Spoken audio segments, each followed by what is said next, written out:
Começa agora pela TV Novo Tempo mais um programa Evidências e você sabe, sempre na busca de fatos que comprovem a verdade histórica da Bíblia Sagrada. No programa de hoje vamos continuar o nosso passeio arqueológico aqui pelo sítio arqueológico de Tel Berseba, onde vamos ver a relação desse local com a Bíblia Sagrada. Então não sai daí porque o Evidências está só começando.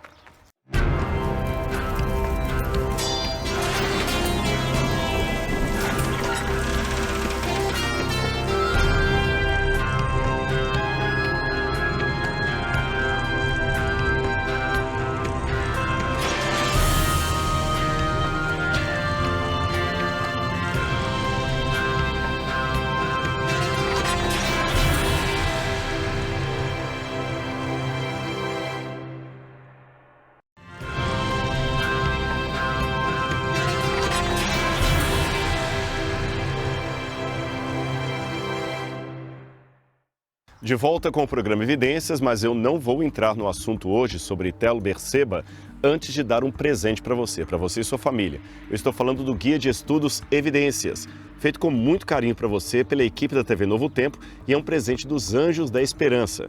O Guia de Estudos pode ser adquirido gratuitamente. Como você faz isso? Através do telefone 0 operadora 12 21 27 3121 em horário comercial, ou você pode também mandar uma mensagem para o nosso WhatsApp que aparece aí no seu vídeo. Você também pode entrar pelo site biblia.com.br ou através do QR Code que aparece aí na sua tela. A Escola Bíblica da Novo Tempo é a maior escola de estudo da Bíblia do mundo e você pode fazer parte dela agora mesmo. Deixa a gente mandar um guia para você, nós estamos esperando o seu contato.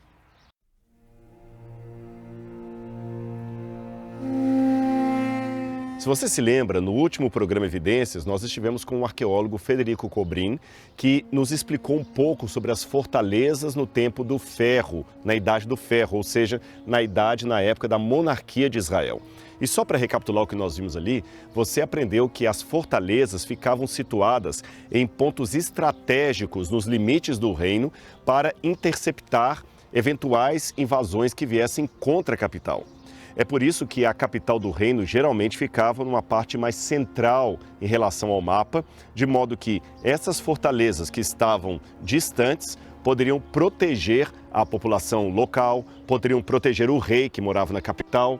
Em tempos de paz, essas fortalezas serviam para demarcar o território, a distribuir os impostos que eram recolhidos e enviá-los a Jerusalém, e também para resolver problemas locais quando o rei vinha visitar as divisas ou as fronteiras do seu reino. E na época da guerra, você imagina, qualquer exército invasor que viesse atacar um reino, ele tinha como pretensão chegar até a capital, destruir a capital, tomá-la, destruir o rei, subjugá-lo. Então, para chegar até a capital, esse exército invasor, aproveitando a situação que aqui é deserto, ele tinha que atravessar o território em lugares onde havia água, então ele era obrigado a passar por aqui. Mas ao passar por aqui, ele seria interceptado pelo exército que estava dentro da fortaleza. Então havia realmente uma disputa. Se o invasor conseguisse destruir a fortaleza, ele tinha uma barreira a menos para aproximar-se da capital. Você entendeu a estratégia? E aqui nós temos uma maquete que foi mostrada no programa anterior, de como seria esta fortaleza aqui no 8º século a.C. Você tem as muralhas aqui em cor amarela e aqui em cor verde você tem a dupla entrada da cidade, ou na verdade uma entrada só com 2 portões, um portão interno e outro externo. Aqui nessa parte entre os 2 portões é onde concorria a maior parte das pessoas. Por exemplo, uma caravana que passasse por aqui entraria por esse portão e aqui é onde aproveitariam para cobrar impostos, taxar os elementos que eles estavam levando. Quando havia um julgamento, por exemplo, imaginemos um tribunal de pequenas causas, vamos dizer assim, os anciãos do povo, eles se assentavam entre as portas da cidade. E quando você lê isso na Bíblia diversas vezes, sentado entre as portas, você entende a razão, porque era entre a porta externa e a porta interna que eles se assentavam para julgar o povo. Nós temos muitos exemplos bíblicos disso. Aliás, é por esta razão que a expressão idiomática da Bíblia, eis que o juízo de Deus está às portas, quer dizer, está perto de acontecer, tem como referência isto aqui, porque era à porta da cidade que o julgamento acontecia. E para quem estiver assistindo esse programa e for da área do direito, você entende que para que um juízo, um julgamento, seja realmente justo do ponto de vista jurídico, ele tem que ter publicidade. E a porta da cidade era onde concorriam todas as pessoas. E você nota que havia apenas uma entrada. Assim você facilitaria a proteção dos que estavam dentro. Também a cidade estava construída numa situação mais elevada, de modo que qualquer exército que atacasse estaria em desvantagem posicional, porque ele estaria atacando de baixo para cima. E quem está no ponto mais alto tem vantagem em atacar o que está no ponto mais baixo. Aqui nós temos uma entrada da água, mas essa entrada não ficava visível para o exército inimigo, tá certo? De modo que quem estava aqui dentro, se tivesse abastecimento o suficiente de água e de suprimentos, podia resistir por muitos e muitos dias, enquanto o exército do lado de fora é que seria obrigado a se retirar pela falta de água e de suprimentos. Agora, já que você teve uma ideia de como era uma fortaleza nos tempos da Bíblia, agora você pode entender melhor passagens, como por exemplo o Salmo 46, que diz exatamente assim: Deus é nosso refúgio e fortaleza, socorro bem presente nas tribulações. Deus é o nosso refúgio e a nossa fortaleza. Quando o salmista escreveu estas palavras aqui, ele tinha em mente esse tipo de construção. E ele comparou a proteção de Deus às fortalezas que estavam espalhadas nas fronteiras do reino. Ou seja, se você tem uma fortaleza bem preparada, bem fortificada, você não precisa ter medo aqui, porque numa situação de ameaça, além daquela fortaleza proteger você, caso você esteja no interior dela, ela protegerá a cidade e o rei, porque o seu exército vai interceptar o inimigo. É a este tipo de estrutura que o salmista compara a proteção que é dada por Deus e chama Deus de nosso refúgio e nossa fortaleza. Mas nós vamos continuar o nosso passeio hoje vendo uma outra maquete onde você vai ver o suprimento da água da cidade e como ele seria protegido. Então, vem comigo.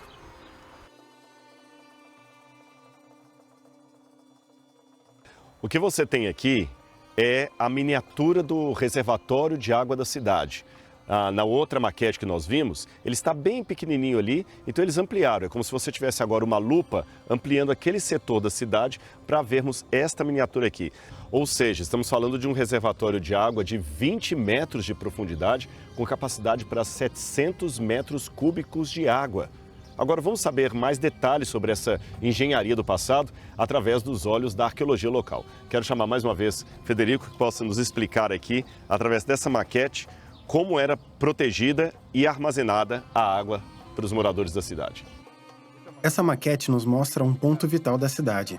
Sem água não há vida, não há assentamento, e por isso a necessidade de proteger. Como vimos, a parede era a muralha da cidade, e nos mostra, por um lado, para dentro, como escavaram para poder chegar às águas. 20 metros de profundidade na rocha, fizeram escadas para conseguir chegar ao fundo. E essa parte nos mostra como Nahar Betsheva, que é o riacho que está aqui, entra e nutre de água o reservatório que temos aqui. Essa é uma água de chuva muito comum no inverno, que o riacho traz secretamente. E isso é muito importante. Entra na reserva de água. Toda essa encosta, desde o topo da muralha até o solo, também é artificial. Foi feita nesse ponto para ocultar como a água entra na reserva e ao redor de toda a muralha, ela existe para que haja uma zona livre, para que se possa ver o inimigo quando está subindo, que dificulte a sua subida quando vem para atacar a muralha da cidade. Então, se um exército inimigo fosse cercar a cidade, ele não veria nada disso aqui. E evidentemente que muitos exércitos usavam espiões antes de fazer o ataque para ver se conseguissem descobrir o reservatório de água da cidade, porque seria um ponto vulnerável, é claro, né? Correto. A água é um ponto crucial para a cidade. E, seguramente, depois de estabelecer o acampamento ao redor da cidade, o que o inimigo quer saber é como cortar o abastecimento de água das pessoas da cidade. Exatamente por isso que a reserva de água comportava uma grande quantidade, porque se o inimigo corta o suprimento por fora, há água suficiente na reserva de dentro. Há água dentro da cidade. Pelo menos essa água estava segura. Ou seja, era muito importante preservar a água da cidade. Agora você vê como é que também na Bíblia muitas vezes fala do rio da água da vida que sai do trono de Deus. Porque hoje, aí no Brasil, para beber água, ou mesmo aqui no Israel moderno, você abre a torneira e pega um copo d'água e bebe, ou abre a geladeira e tira. Naquele passado não era tão simples assim a situação. A água era muito preciosa e era muito difícil de você tê-la e preservá-la. Mas agora que você viu a maquete, tem uma ideia como seria no passado, eu e Federico vamos levar você até o sítio original disso, para você ver o que nós podemos hoje encontrar aqui, agora que você já tem uma ideia de como era no passado. Então vamos lá?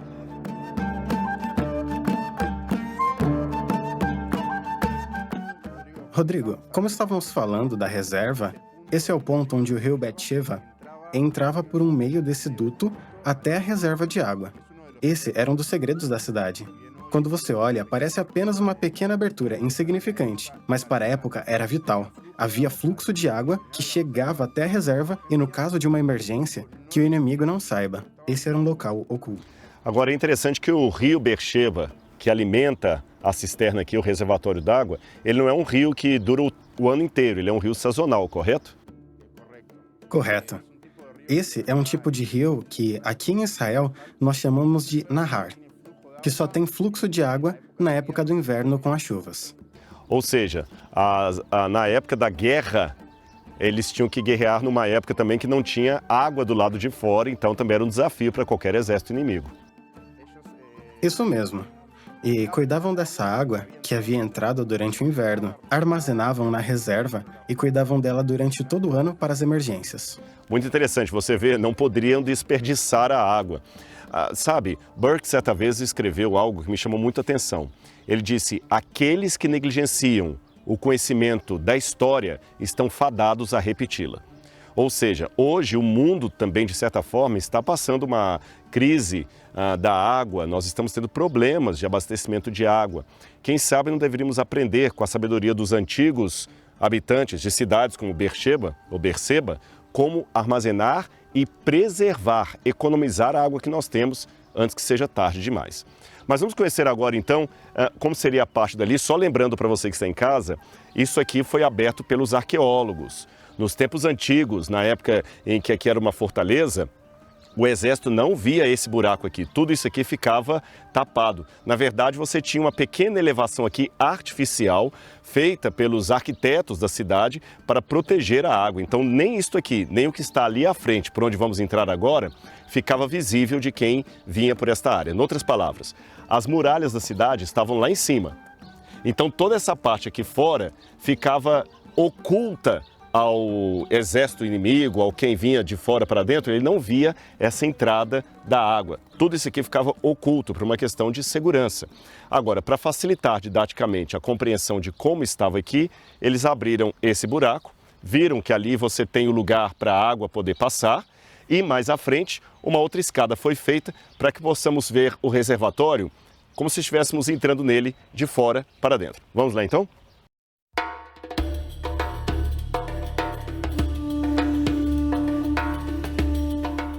Nós já estamos aqui dentro da estrutura do reservatório de água.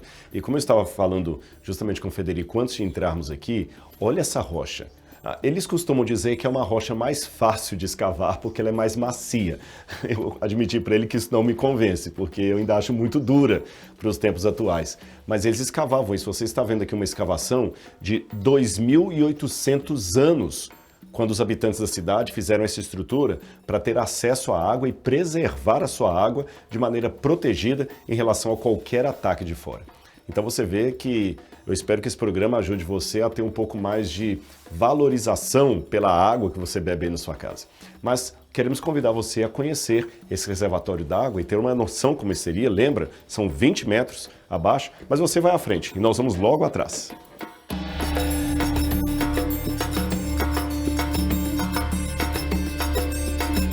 Só para que você em casa possa entender, este corredor onde nós estamos aqui era um dos locais onde a água vinha. A água descia por aqui, originalmente, tá vendo? Olha, você tem abertura até hoje e enchia todo esse lugar aqui. toda essa rocha era inundada de água. Agora você vê, 700 metros cúbicos de água. Era muita água, usada evidentemente na época de escassez, na época de um ataque. Fora disso, o pessoal usava a água de um poço que ficava do lado de fora da cidade. Então isso aqui era para uma situação emergencial. Mas você vê a dificuldade de escavar em tudo isso. Federico, o que nós temos aqui da rocha natural e o que foi escavado? Como é que foi o processo aqui? Para começar, preciso dizer que foi um esforço importante de poder construir essa reserva com o martelo e cunha. Como se vê atrás, temos as marcas na rocha do martelo e da cunha. Claro que aqui é apenas uma área, porque temos mais partes para trás e para os lados. Estamos aqui numa área pequena da reserva. Tenho que dizer que depois de escavado e depois de polida, a rocha recebia uma camada especial de gesso para que a rocha não absorva a água. Agora, a rocha era extraída daqui e era usada para a construção. Eles aproveitavam para construir as casas e distintos edifícios. E isso deixa claro que eles faziam um esforço enorme, porque sabiam que no momento de emergência eles precisariam. Você percebeu? Agora nós vamos ver de onde o pessoal, uma vez que estavam dentro da cidade, vinham para buscar a água, porque eles não vinham até aqui, evidentemente, aqui ficava todo cheio de água. Então vamos ver a parte das escadas internas à cidade, onde as pessoas desciam para buscar a água ocasionalmente. Vem com a gente.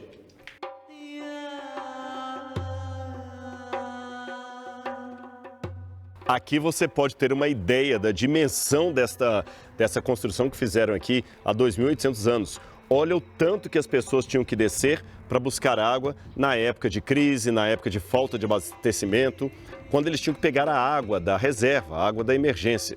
Ou seja, era um grande trabalho para as pessoas poderem beber um copo d'água por dia. Tudo isso feito há milhares de anos no passado. Agora nós vamos saber mais uma coisa sobre os moradores dessa cidade. Federico, quem morava aqui dentro da cidade naquela época? Essa cidade, como falamos, tem como moradores os agentes do governo dessa área da parte sul do Reino da Judéia.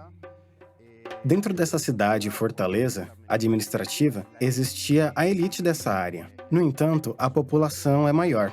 Havia pessoas que viviam ali. Tente-se imaginar que as demais pessoas viviam fora dos muros da cidade fortaleza.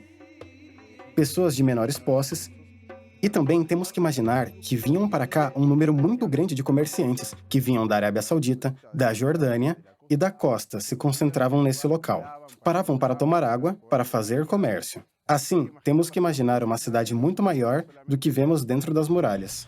Muito bem, agora eu sei que tem um mirante logo ali, que dá para ver a cidade toda lá de cima e ter uma ideia do plano hipodâmico da cidade. Então, nós vamos convidar você agora para ver Beersheba desde cima, para ter uma noção de como seria o contorno da cidade naquela época, tá bem? Então, vem com a gente.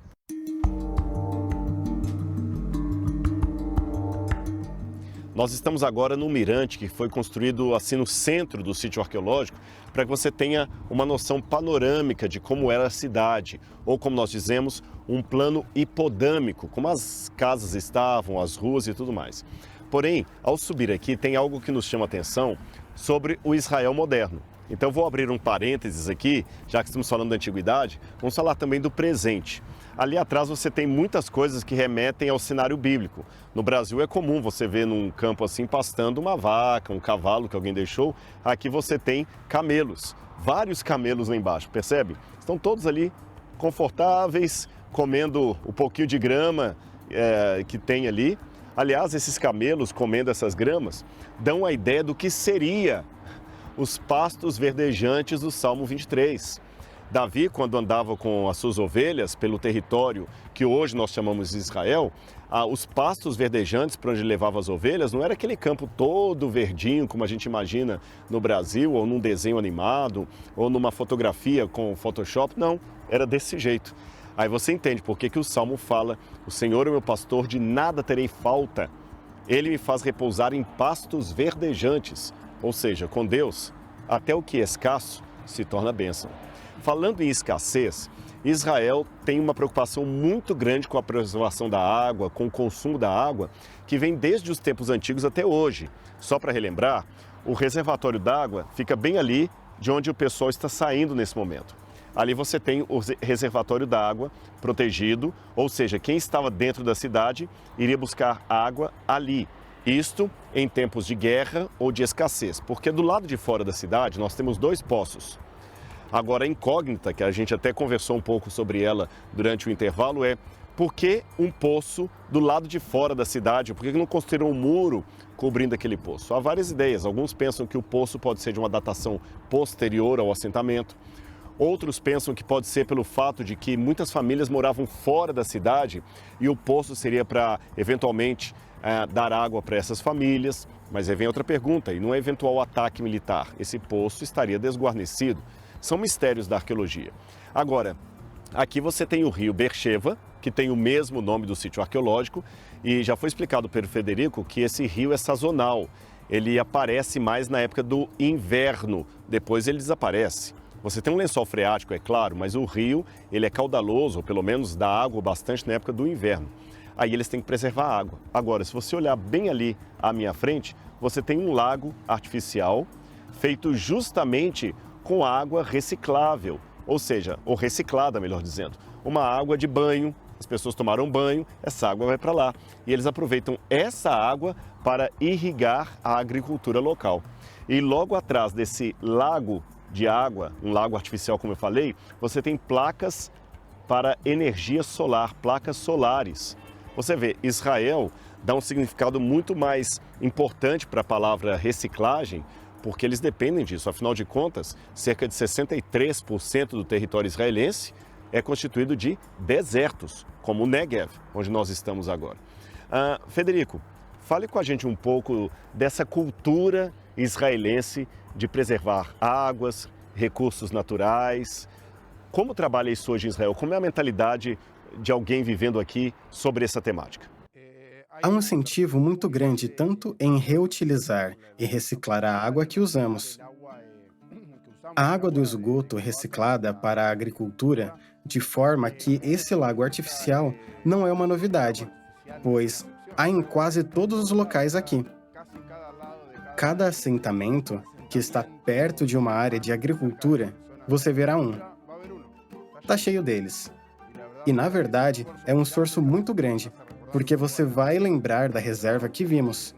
Esse é um esforço muito grande, porque você sabe que a água traz resultados.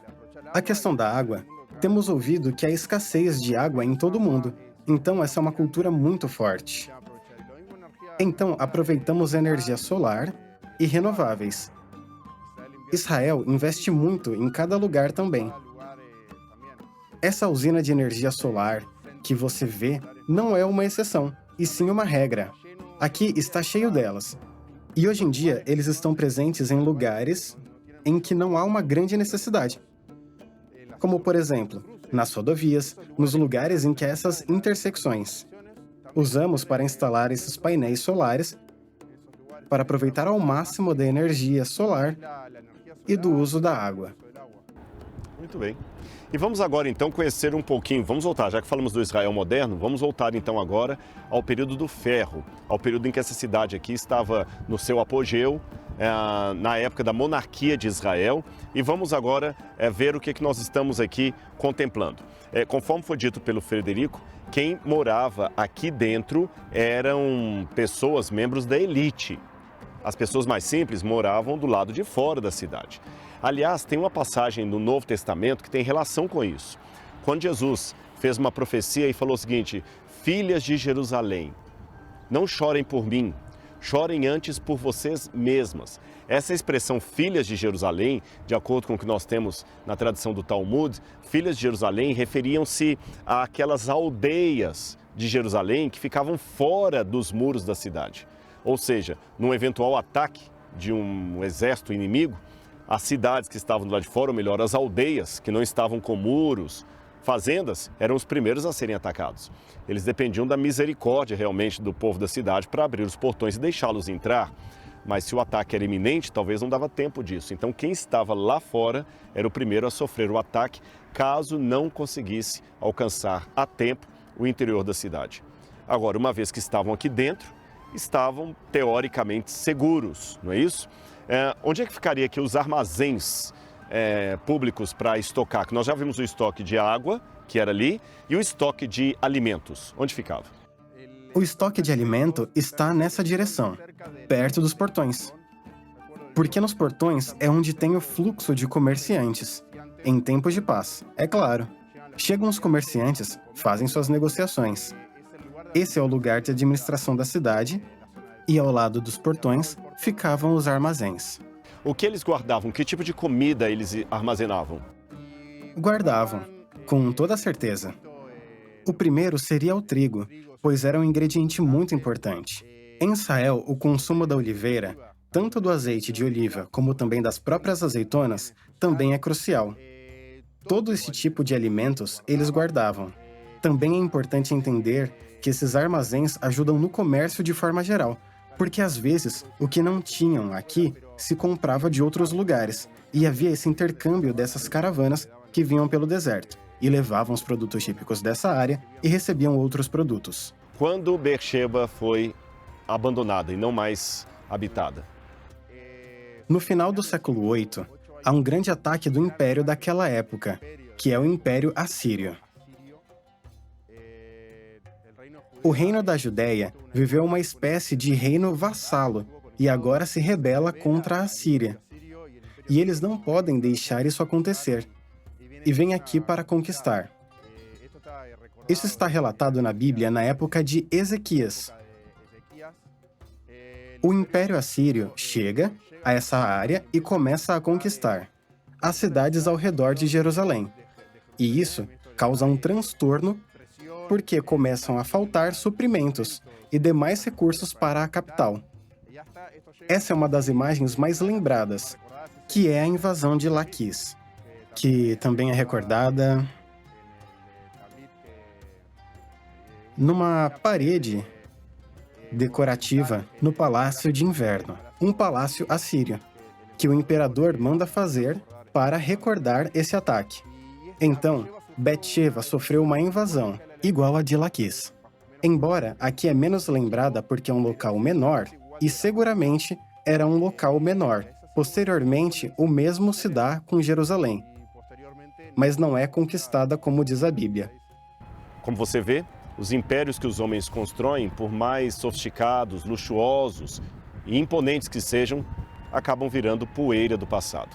Porque a vida é efêmera, os valores eternos é que permanecem. Eu espero que você tenha gostado do programa de hoje, mas semana que vem temos mais um encontro aqui na TV Novo Tempo para mais um programa Evidências. Um grande abraço e até lá!